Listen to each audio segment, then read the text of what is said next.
Hola! Samahan niyo ako guys sa part 2 ng aking second day dito sa Cancun, Mexico. So after ko kumain ng lunch, lumabas ako ng kondo. Pwede naman akong dumaan dun sa pool, pero gusto ko kasi i-explore itong side na to. Kung naalala niyo nung day 1, muntikan akong lumiko dito sa side na to. So eto na yung beach, dito sa Hotel Zone, Playa Marlene. Kaso lang maraming weed sa tabing dagat. Sabi nila kapag summer season daw, marami daw talagang weeds sa tabing dagat.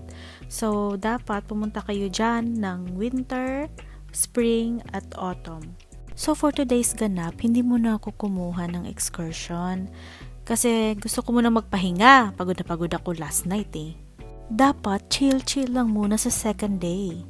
So, bali Friday nga pala ako dumating ng Cancun. Aalis ako ng Wednesday. So, meron akong few days para mag-explore. May mga nagtatanong nga pala sa akin kung hindi ba daw delikado sa Cancun. Kasi nga, alam nyo naman, yung mga bali-balita. Ang masasabi ko lang guys, napaka-safe dito. Sobrang bait ng mga tao. Yung mga nasasalubong kong Mexicans, ginigreet nila ako ng Buenos dias, Buenas tardes, Buenas noches, señorita. Mababait sila, promise. Pero pag choice nyo naman na hindi lumabas ng hotel, okay lang yun, lalo na kapag naka-all-inclusive kayo. Ang mga nasa all-inclusive guys, mostly yung mga hotels kasi malalaki. So marami din silang mga ganap sa hotel nila. Meron silang pool, syempre free food at free drinks. Tapos minsan sa gabi meron silang mga night shows. Nag-Airbnb ako kasi alam ko naman na whole day akong gagala. Hindi ko magagamit yung free foods at free drinks. So kung takot kayong lumabas, okay lang yun. Pwede naman kayong magstay sa hotel kung gusto niyo lang mag-chill doon. Tapos uminom lang kayo, tapos mag-pool, tapos mag-beach. Ako kasi meron ako mga bucket list dito sa Cancun.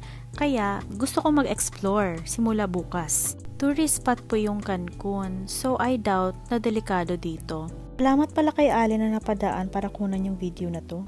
Gusto kong puntahan yung Chichen Itza, yung Tulum, Xcaret, Isla Mujeres, at marami pang iba. Hindi kasi ako masyadong mahilig uminom. Kaya hindi ko bet yun. Mas gusto kong lumabas at mag-explore. At, syempre, dagdag sa bucket list ko. Kung nandyan na lang rin kayo sa area na yan, edi i-explore nyo na. Kasi, kung inuman lang naman, pwede nyo naman yan gawin sa bahay. I-research nyo kung ano yung sikat sa lugar na yan. So, for tomorrow's actividades, kumuha na ako ng excursion for Chichen Itza. Late ko na nga palang na-realize na yung selfie stick ko ay may stand. Ito nga palang kwento ko, based lang ito sa experience ko ha. Don't judge me guys. See you sa next video. Adios!